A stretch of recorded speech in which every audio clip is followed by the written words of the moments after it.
I'm at the Muhammad Ali training camp in Deer Lake, Pennsylvania. The building behind me is the gym where Ali trained.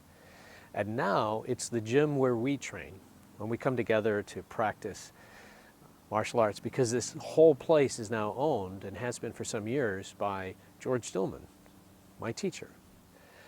George Dillman was Muhammad Ali's karate instructor. I got a chance to sit down with Sensei Dillman and to get the story, and I'm glad to be able to share it with you. But 1967, I met Muhammad Ali at a sports banquet in New York City. And it was at the Hotel New Yorker, and there were a lot of big celebrities there. Well, sports celebrities. It was a sports function to raise money for the United Way.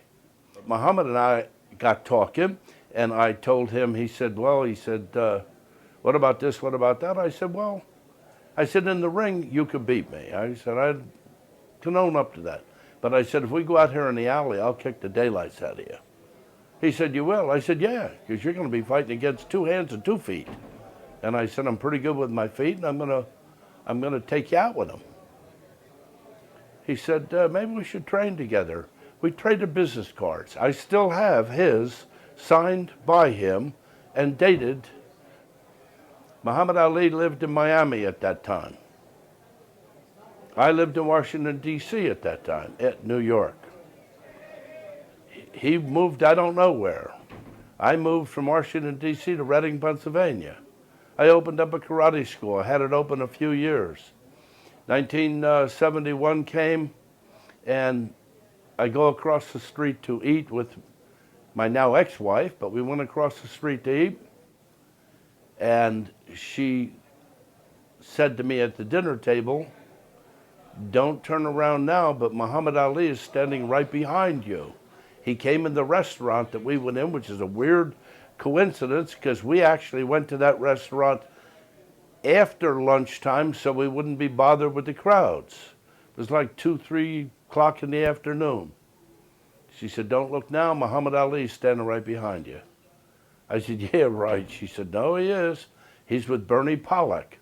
The minute she mentioned Bernie Pollack, I knew he was standing behind me because Bernie Pollack is a big fight fan, but he was also a friend of my family my whole life. And I turned around, there's Muhammad Ali. I stood up, I said, Champ. I said, how you doing? I put my hand out, he shook hands, I shook hands. I said, do you remember me? He said, I don't remember your name, but you're that karate guy said he could whoop me. I said, yeah. He said, are you in this town? I said, my karate school's across the street. You still think you can whoop me? I said, yeah. Well, you're going to get your chance because I'm here to work out. You still want to work out with me? I said, I do. And then he said to me, are you doing anything this Friday? And that was a Tuesday. I said, do you want to work out Friday? Early in the morning, he said, I want to do some road work, bag work, and we can do a little shadow boxing. Because he said, I don't have anything set up. And I showed up, and Ali and I went out jogging. And my ex-wife, Kim, went along. She drove the pace car. That was the start of it. We started training and training and training. And he moved to this area. He was training down at the mink farm. And he was getting, working out, and a storm came and blew the tents over. He said to Bernie Pollack, he said, I got to have a gym. I got to build a building. I got to have a building or something to work out in. Bernie said, my brother has some land for sale up on the hill. And I was there for that whole conversation. And he said, we'll get some Jeeps together. We'll have people take you up and show it to you. And I rode up on the hill in those Jeeps. And we walked back through here. Muhammad Ali said, right here we can build a gymnasium. Over here I can put a house. Plenty of land here for this, that. Next thing I knew, it was all being built. And oh, yeah. Well, he told me to come up and train. And he said, we're going to work out, we're going to do this. And it was a ridiculous hour of the morning because he had a plane to catch. And I get up here and I'm sitting waiting and no Muhammad Ali. And he was still sleeping. And the one person came by and said, I think he's sound asleep. I said, well, he told me he had to train today. So I started knocking on the door. Come in. I opened the door. Oh, it's you, he goes, something like that. I said, yeah, you said you had to train today. Well, can we do it later? I said, no.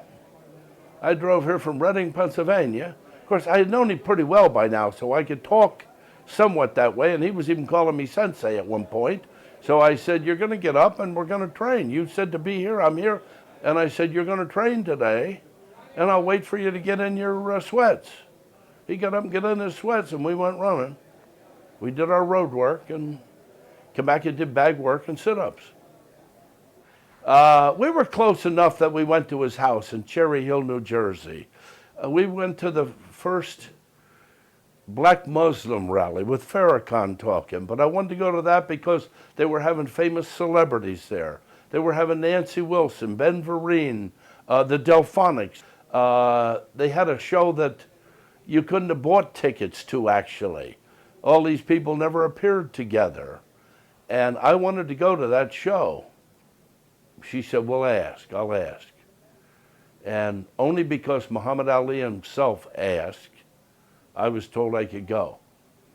And it was me and my ex-wife, and I took 2 students. There were 4 of us. We were the only 4 white people. We then watched one of the best shows I've ever been to. And then we went back to Muhammad Ali's house, and Nancy Wilson was standing around the piano singing with the Delphonics. Wish I could have recorded that. I went over to the house early that night. We were in tuxedos, and I had dinner with Nancy Wilson. We sat around this kitchen table just shooting the bull. Danny Pye I met when I moved to Washington, D.C. I met him because there was a newspaper story about a Hawaiian Chinese man that beat up 4 people that were raping a girl, going to rape a girl, and he ran in and beat them up. And I had just moved to D.C., and I said, I got to train with this guy. So I called him up. He wouldn't take me as a student. Called him 2 or 3 times. No, I have enough students.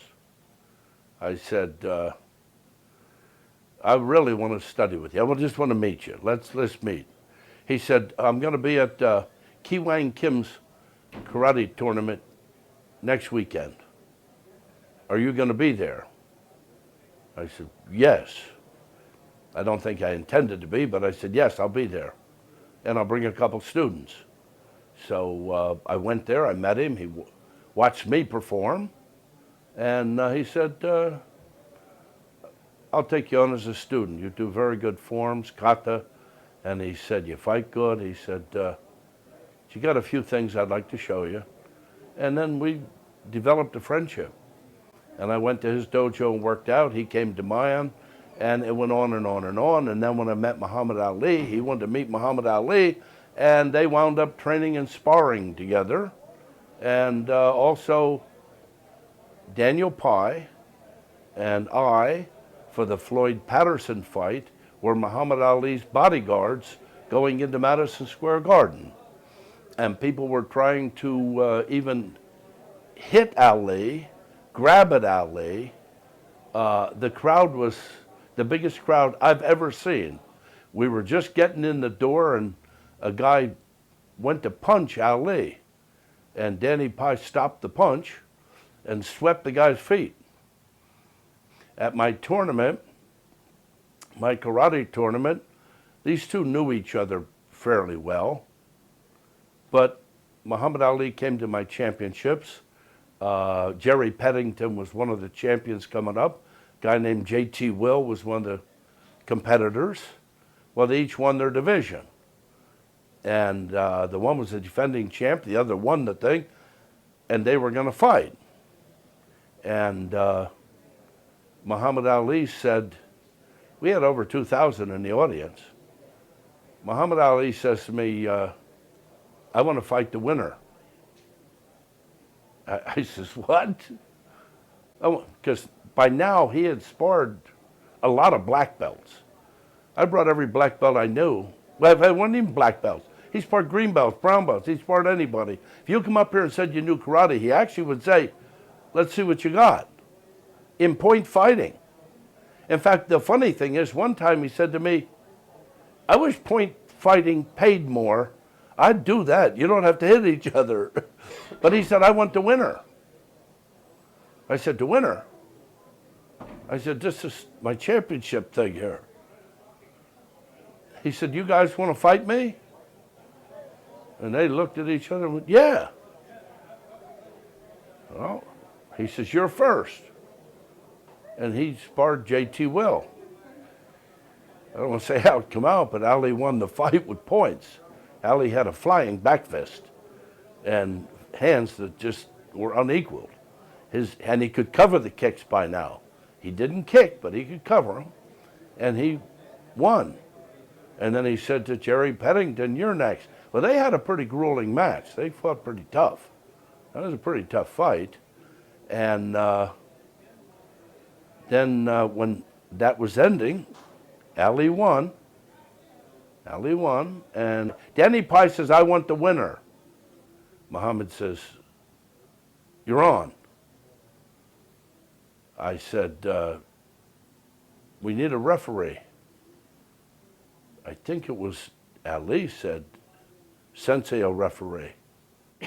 And Danny Pye looked at me and said, Dillman referee. I said, okay. Now these two are going at it, and some hands and feet were flying. They fought for, I wouldn't say a long time.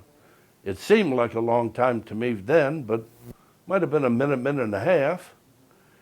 And all of a sudden, Muhammad tried his back fist. Danny could stop him. Danny was a fast Chinese martial artist, and he was just parrying with like swatting flies, and that frustrated Muhammad. And all of a sudden, Muhammad moved in, and Danny Pye kicked him, and it was a fair kick, just above the point mark.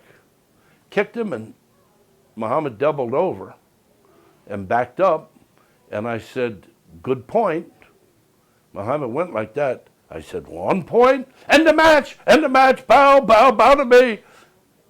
Let's get out of here. And that's what happened.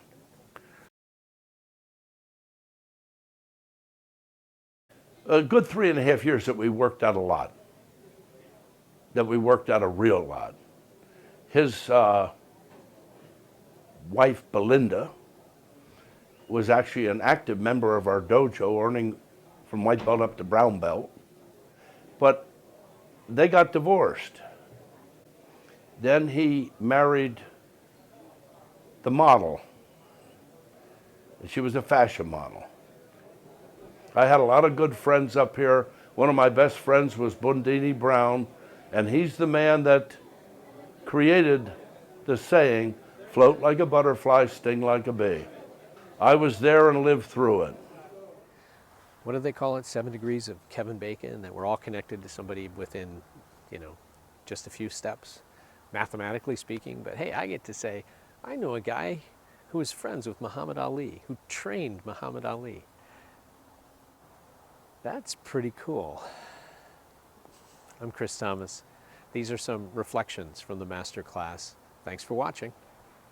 Now go train.